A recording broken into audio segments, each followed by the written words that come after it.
Right now with the situation in ISIS, how do you break it down? What's your understanding of it? Well, world wars change worlds. And if you have a global agenda, then global problems allow you to offer global solutions. And if you look how the world was transformed by the First World War and the Second World War, the world was a completely different place after both of those wars.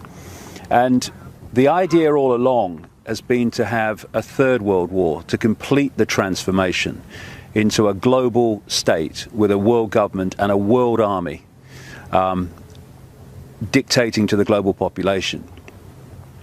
And there was a letter, a controversial letter, because people dismiss it, but with the passage of events, it becomes more and more credible. And it was a letter written by a man called David Icke, who was a massive Freemason in the United States in the 19th century. And it was to another Illuminati infamous character called Mazzini, Giuseppe Mazzini. And it detailed 3 world wars that would transform global society. And the first one described it in the terms that happened. The second one it described in terms that it happened. But, you know, you can say, well, it came to light later, so, you know, maybe they just put that in and faked the accuracy of the first 2 wars. So the credibility of what it said lies in what it said about the Third World War. And it talked about creating a conflict between the Muslim world and what it called political Zionism. And people will say, well, that's got to be a fake because there was no Zionism when that letter was supposed to be written. Well, this is an agenda that's projected a long way forward. This is why Aldous Huxley, Brave New World, and Eric Blair, George Orwell, 1984, who knew each other. Huxley taught George Orwell French at Eton College, where the royals go, and they knew each other and they became friends. And from the same sources, not least the Fabian Society in Britain, they understood the projected agenda. And we're talking there in 1932 that Huxley's book was published, 1948 that Orwell's book was published, and they are describing the society that's unfolding today at that time. And there are many other examples of people predicting the future who were insiders who have turned out to be incredibly accurate. So the idea that David Icke would know that this Zionist movement was coming and the establishment of Israel was coming is very credible when you look at the background evidence. And of course, Zionism was established not that long after this letter was supposed to be written. And so he was talking about the Muslim world being brought into a war with the political Zionism, what today we call Israel, and that this would, you know, in my terms, create a vortex that would draw in the world, in our terms, America, the European Union, NATO, into this war. And what you have now is a situation that this ISIS group has come out of nowhere, in effect, incredibly well armed, incredibly funded. I mean, I've seen figures like $2 billion at its disposal. And it's walking into towns in Iraq and taking them over. It's established itself at the key border crossings into Syria and into Jordan. And it's all happened really fast. And what the potential of this clearly is to do what Icke was talking about. Because I've said in my books for years that the plan was to create a massive divide and rule conflict between the Shia Muslims and the Sunni Muslims.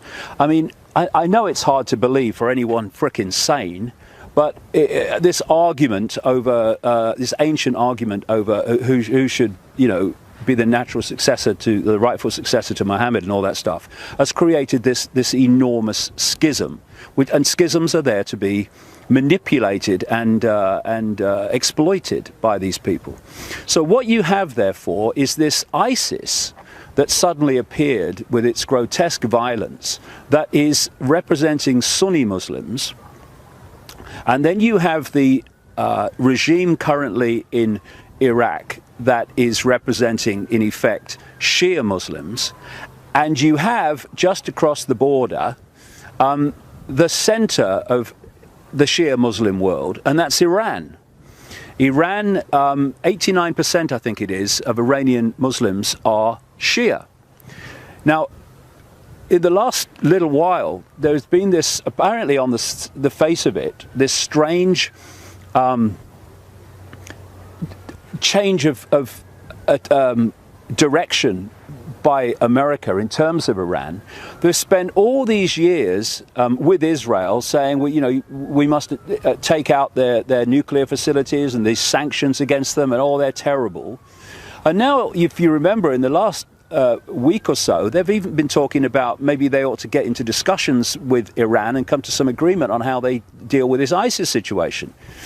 And it's like, what? Yeah. But when you come from this perspective, what they're doing is they're trying to draw Iran into this Sunni Shia conflict, like, you know, protect the Shia that this Sunni ISIS are threatening and overrunning at the moment. And once they get Iran pulled into that vortex, it ain't going to get out. Yep. Then there's another aspect of this, which is a real red flag for me. And that is this ISIS organization is very extreme, and its very name, when you break down the wording, is describing its ambitions, and that's to take over Iraq, to take over Syria, and to take over what they call the Levant. And what does the Levant include? Israel. So here you have this extreme Muslim group, or actually army, actually saying in its own name that our intention is to take over the Levant, to take over Israel. And you'd think at any other time, even with a lesser situation, Netanyahu would be surrounded by microphones and he'd be saying, we must be protected, Israel is in danger. Instead, he's come out and said, oh, no problem, you leave them to it. America, no, don't intervene, leave them to it, don't let them basically weaken each other. And then you've got the United States, their reaction. I mean, it sums up the ludicrous nature of it, that John Kerry has gone to Iraq and he said, well, we don't know about bloody airstrikes because, you know, we might kill civilians. Well, that's never stopped you in the past, mate, has it? Or any of your predecessors. And what it seems to me as I'm reading this is that they're all standing off to let this ISIS get a big foothold in that region. And then if it moves to the point where it starts to threaten Israel, then the button will be pressed. Then the Americans and NATO will come in because they're committed to protecting Israel's security. And then you'll start to see why that sliver of land called Israel, with less than 8 million people, has one of the best equipped armies in the world and a nuclear arsenal. Yeah. Because what Pike was talking about was drawing all these different disparate groups in and creating this vortex of mutual self-destruction, which would change the war that would change the world, taking on from the previous world wars that changed the world, and then at that point their global fascist society would be brought in. No doubt justified by, we need a world government and we need a world army to stop this ever happening again, even though we who are saying that actually created it. And then you've got what I've been saying now way back in the 1990s. The idea is for this Third World War to involve Russia and China against the West. Yeah. Oceania versus Eurasia, yeah. Yeah, the 1984 kind of scenario. And what you have now is the demonization of Russia. Have you noticed that? How suddenly we got the demonization of Russia? And what's opening up in the Ukraine, while all this is starting to go on in the Middle East, is another front against Russia. Because, you know, it's very easy to see how Russia can be pulled into this Middle Eastern conflict by supporting Syria, because destroying Syria is part of ISIS's agenda and American agenda and NATO's agenda. And also Iran as well. Yeah, and destroying Iran, yeah. So, and Russia would come out in support of Iran, and the same would happen with China. And so you can see how it's how the pieces in the game are being moved around to create the scenario that Pike talked about. Yeah, in fact, a close aide of President Putin, who has special responsibility for Ukraine, has actually said this week that the United States is preparing for a war against Russia through Ukraine, and that what they plan is to try to take Crimea back. Now, you can have the odd bit of terrorism and bad things happen in Ukraine to Russian supporting people, and Putin can stay back and hold his fire because he knows what they're trying to manipulate him into. But if they try to take Crimea back, Putin's ego and Putin's pride will no way, I would strongly suspect, allow him just to let them do it. Exactly. And therefore, that if they try to take Crimea back, then what you're looking at is a war, or a calculated war against Russia. Yeah. And if you start a front against Russia on its borders, and then all this stuff going on in the Middle East, you are diluting Russia's impact on what's happening in the Middle East. Yeah. And it's all a setup. And when you have Saudi Arabia and Qatar, who are 51st states of the United States, there are many of those, mind, funding this ISIS and funding this terrorism, while the Americans, who could tell them to stop any time, are saying, are condemning the very terrorism that their 51st states are supporting. Well, the picture's so bloody obvious. It's a setup, and it's a setup to attempt to trigger World War III. Yeah. Say, well, it came to light later, so, you know, maybe they just put that in and faked the accuracy of the first two wars. So the credibility of what it said lies in what it said about the Third World War. And it talked about creating a conflict. Second World War. The world was a completely different place after both of those wars. And the idea all along has been to have a Third World War to complete the transformation into a global state with a world government and a world army dictating to the global population.